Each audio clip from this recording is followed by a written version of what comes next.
Guys તો બધાને good morning, જય દ્વારકાધીશ, જય Shri Ram and welcome back to my YouTube channel guys. તો સવારમાં જાગી ગયા છે, નાહી ધોઈ અને તૈયાર થઈ ગઈ છું કેમ કે આજે અનબોક્સિંગ કરવાનું છે. મને થયું તમારા લોકો સાથે હું વિડીયો શેર કરીશ. આ છે મંદિર, અમારું નવું મંદિર. તો આજે અનબોક્સિંગ કરીશું અને આવું નવું નીકળ્યું છે અંદર લાઇટિંગ વાળું, તો એવું મંદિર લીધેલું છે. તો હવે ચા નાસ્તો કરી લીધો છે, કામ પતાવી લીધું છે. હવે પહેલાં હું મંદિર ગોઠવી દઉં, એની જગ્યાએ અનબોક્સિંગ કરી દઉં અને બતાવું તમને. ચાલો, અને કમેન્ટ કરજો કેવું લાગ્યું મંદિર. જોઈ લો, આપણું મંદિર અનબોક્સ થઈ ગયું છે અને આ રીતનું મંદિર છે. પછી આ દીવા કરવા માટે કાઢી શકાય એ છે. પછી અહીંયા બાકીનો સામાન રાખવા, અહીંયા પણ ખાના છે સામાન રાખવા, પૂજાનો બધો સામાન આવી જાય. અનબોક્સ કરી દીધું છે અને ગોઠવું એ પહેલાં હું રેડી થઈ જાઉં, કેમ કે મંદિર ગોઠવી અને પછી પૂજા પણ કરવાની છે. તો ચલો હું રેડી થઈ જાઉં. તો પહેલાં હું ફેસ વોશ કરી લઉં. અને ગાઈસ, તમને બધાને ખબર હશે કે હું રેગ્યુલર સ્કિનની બધી પ્રોડક્ટ ક્યોર સ્કિનની જ યુઝ કરું છું. આ ક્યોર સ્કિનનું જ ફેસ વોશ છે. અને અત્યારે તો ગરમીમાં તો એટલી બધી બારે ગરમી થઈ રહી છે ને કે સનસ્ક્રીન લગાવવું બહુ જ ઇમ્પોર્ટન્ટ થઈ ગયું છે. ફેસ વોશ તમને ફાવે એ વાપરો, પણ સનસ્ક્રીન તો મસ્ટ છે લગાવવું. અને સનસ્ક્રીન યુઝ કરવું જ જોઈએ. તમે ઘરમાં રહેતા હો, બહાર જાઓ કે ના જાઓ, આખો દિવસ ઘરે હોય તો પણ સનસ્ક્રીન યુઝ કરવું જોઈએ. અને હું રેગ્યુલર બેઝિસ પર સનસ્ક્રીન યુઝ કરું છું, જે ક્યોર સ્કિનનું સનસ્ક્રીન છે એ જ. અને એમાં મોઇશ્ચરાઇઝર મિક્સ છે, એટલે મોઇશ્ચરાઇઝર મારે અલગ લગાવવાની જરૂર નથી પડતી. કેમ કે ઘણા બધા સનસ્ક્રીન એવા આવે છે કે જેમાં મોઇશ્ચરાઇઝર મિક્સ નથી આવતું. સનસ્ક્રીન અલગ આવે ને મોઇશ્ચરાઇઝર અલગ આવે. એનાથી શું થાય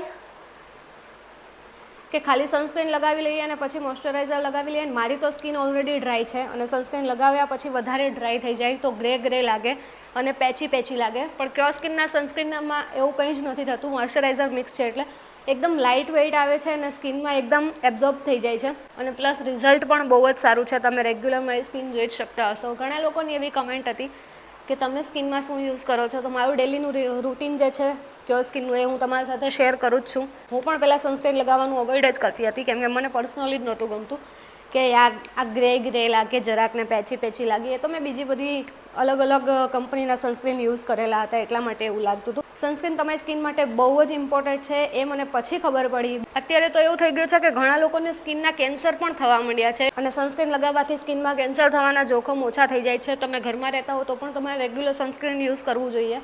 અને લોંગ ટાઈમે તમારે એવું થાય કે અત્યારે તમારી એજ, ઘણા લોકોની સ્કિન તમે એવી જોઈ હશે, એ લોકોની એજ નાની હોય પણ સ્કિન પરથી, ફેસ પરથી એવું લાગે કે યાર આની ઉંમર બહુ વધારે છે. બિકોઝ એને રિંકલ્સ આવી જાય છે, પ્લસ અહીંયા પેચીસ આવી જાય છે, દાગ જે કહીએ આપણે એને, એ પ્રમાણેના દાગ ને એવું બધું આવી જાય છે.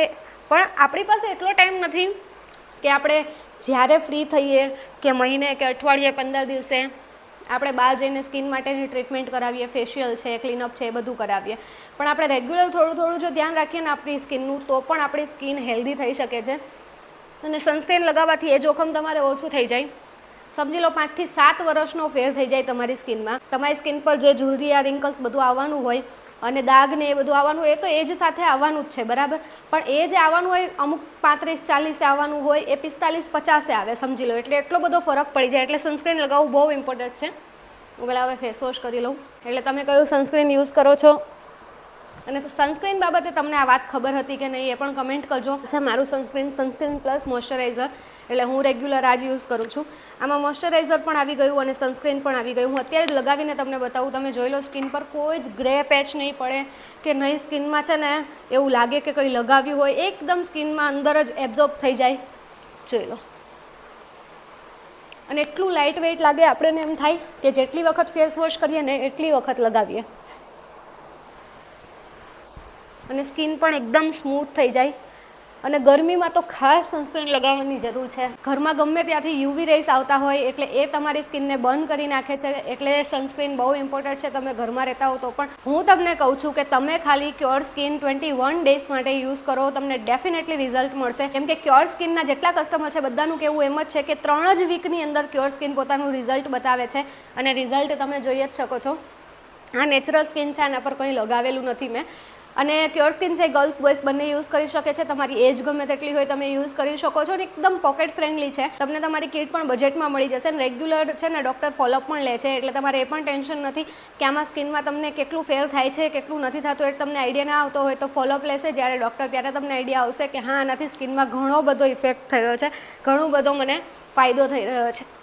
એટલે રેગ્યુલર યુઝ કરશો તો ખબર પડશે. અને જો તમે ખાલી 1 મંથ માટે ટ્રાય કરશો તો પણ તમને આઈડિયા આવી જશે. ક્યોર સ્કિન જે વસ્તુ છે જેની તમારી સ્કિનને નીડ હતી, તો એકદમ હેલ્ધી સ્કિન માટે તો હું અહીંયા મારો કોડ આપી દઉં છું. એ કોડ તમે ક્યોર સ્કિનમાં યુઝ કરી શકો છો એપ્લિકેશનમાં, જેથી કરીને તમને ડિસ્કાઉન્ટ પણ મળી જશે.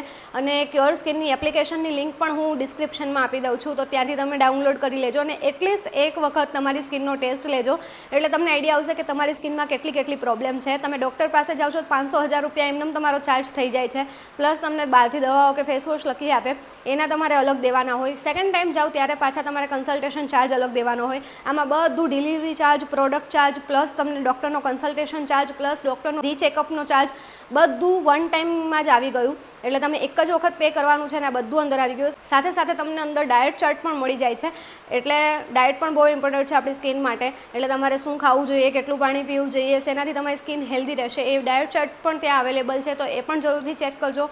તો હું મારી સ્કિનનું આ ગરમીમાં ધ્યાન રાખી રહી છું ક્યોર સ્કિનથી, અને રેગ્યુલર એનાથી જ રાખું છું.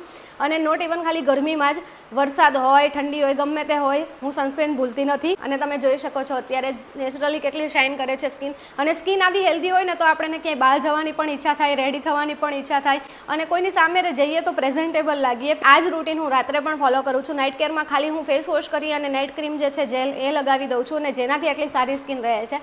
તમે તમારી સ્કિન માટે એટલીસ્ટ સવારે 2 થી 4 મિનિટ અને સાંજે 2 થી 4 મિનિટ નીકાળી લો, ને ટોટલ હું એમ કહું છું આખા દિવસની 10 મિનિટ તમારી સ્કિનને આપો ને, એટલે ઓટોમેટિક તમારી સ્કિન ગ્લો કરવા લાગશે. તો બસ આ જ કહેવાનું હતું. ચલો હવે આપણે સ્ટાર્ટ કરીએ મંદિરનું કામકાજ, અને હું રેડી છું, આટલામાં જ રેડી થઈ ગઈ છું.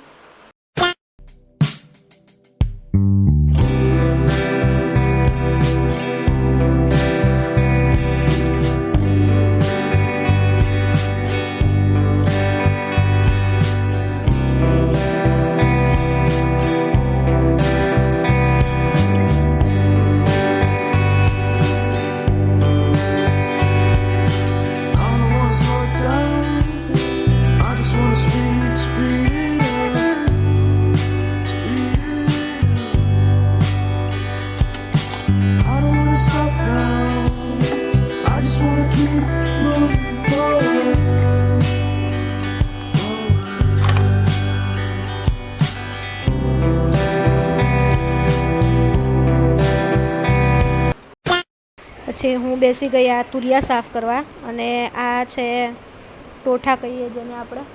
તો આમાંથી તુવેરની દાળ કેવી રીતે બનાવવાની એની આખી પ્રોસેસ તમારે જોઈતી હોય તો કમેન્ટ કરજો, તો આની પ્રોસેસનો હું અલગ વિડીયો બનાવીશ. ચલો બધા જમવા, શાક, રોટલી, પાપડ, અને જો મૂવી ચાલી રહી છે. તો તમારા ભાઈ મને લઈ જાય છે ક્યાં લઈ જાવ છો? કોફી પીવડાવવા. મોંઘી કોફી પીવડાવવા? ચા હમણાં મેં બંધ કરી દીધી, ડાયટિંગ ચાલુ કરી. એસ્પ્રેસો, ડબલ શોટ ને એ બધું. એસ્પ્રેસો તેમાં ઊંઘ નથી આવતી એમ નહીં તો શું કહેવાય, એમાં પૈસા પડ્યા છે ને સ્ટારબક્સ ના. હું યાર રેગ્યુલર જતો હોય એટલે હોય ને મારે અકાઉન્ટ, એટલે એને હક નથી થતું. ત્યાં હું રેગ્યુલર જતો હોય એટલે શું છે કે એની જે એપ્લિકેશન આવે છે ને એમાં રિસર્ચ કરેલું જ હોય મેં ઓલરેડી, યુ નો. એવું છે? યસ. બરાબર. એમ નહીં, અહીંયા જેવું કહે છે ને, અહીંયા જઈને જ પીવાની છે ને એક્સપ્રેસો ડબલ શોટ. એક્સપ્રેસો? તો હા, તો શું પીવાની હતી? ઈ જ પીવાની. ત્યાં જઈને હવે એ જ લેવાની છે ત્યાં જઈને. તો હું ઈ જ પીવું છું. હા હવે આ ફરી dieting નો હમણાં જતા મારે dieting ત્યાં છે. પછી એમ નો કહેતા કે બંધ કર દે વિડિયો ખાલી આમાં પૈસા બગડે ને આ બહુ કડચી આવે ને પીવાશે નહીં મારાથી ને ઓલી જ લઈ લે તું આપણી પરચી આવશે, રેગ્યુલર પણ હું રેગ્યુલરી પીતો હોય એટલે મને ના લાગે. જોડાયા રહેજો મિત્રો તમે આ જોવા માટે. ડાયરાને ખબર જ હોય કે હમણાં ડાયટિંગ ઉપર ભાઈ તમે સમજો. જીમ ચાલુ કર્યું એવું કઈ ભાઈ ચર્ચે જાહેર કરવું નહીં. હું આજ સન્ડે એટલે મેં કીધું હાલો પછી હું જીમ ટાઈમ હોય એટલે યાર હું મારા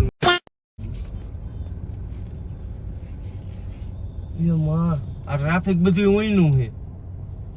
જો એ ઓપનિંગ નું કઈક મધર કે હેમલીસ વાળાની જો ઓલી બસ આવી છે એનું ટ્રાફિક છે. સ્ટારબક્સ તો ખાલી જ છે ને. વાયા આ ગાડી રાખીને જાવી ક્યાં? ગાડી ક્યાં રાખવી? તો તું અંદર જઈને કોફી ખાય કા લઈ આવતો ખાય. ઓકે અહીંયા તો કે એમને ગાડી મેકીને જઈ તો હમણાં લોક મારી જાય છે. અને મૂકી દે તો બધાય કેમ ગાડી મૂકે છે પાછી નીકળશે ય નહીં. હા સમજો ઓલા ભાઈ ની નહીં નીકળે હવે. ઈ તો વાત છે. ઈ તો ડ્રોન હે છે ને ધાબા માથે પડ્યું. હા બસ સમજ તારી માને હાણે અત્યારે શું ગાય મજામાં તડકાના અંદર ટ્રાફિક તો હઈ દે હો. તું લઈ આવીશ કે શું કરસ? એટલે શું આ વિડીયો ચાલુ એમ શું? કાંઈ એવું બધું હા તો ભલે ને એમાં શું હે? બંધ કરી દે હવે. લેતી જા. હે ડબલ એક્સપ્રેસો. હા ઓકે એક્સપ્રેસો ડબલ શોટ. હા જા ઓકે જા ઉતામળથી. આ ટ્રાફિક જો આ ટ્રાફિક જો રોંગ સાઈડમાં ખોટા કરી ગયા આપણે. અત્યારે નો જવાય કાલ પરમ દી આવશું પાછા. હા આજે પાછું અંદર રવિવાર છે ને. ટ્રાફિક માંડી વારવાય જો. આ ગાડી અહીંથી વરસે નહીં યાર.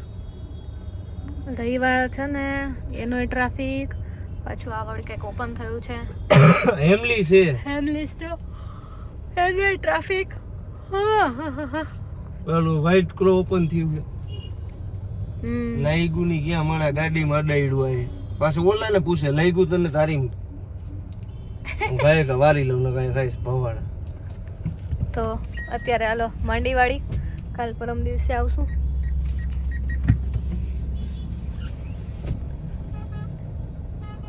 આવી ગયા ડીમાર્ટમાં. આ સેટિંગ પાડ્યું છે બેસવાનું બ્લેન્કેટ અલગ અલગ ભરાવીને. આ જોવો શું થયું. ભાખરી બનાવતી હતી ને આ તાવડે તૂટી ગઈ. આ એક ભાખરી બનીને એકમાં તૂટી ગઈ. કેવો દિવસ છે કંઈ સમજાતું નથી મને. મેંગો શેક કેવું લાગ્યું? હું હમણાં કહું છું કેવું લાગ્યું? ફાઇન છે. બહુ ફાઇન છે. Dieting liquid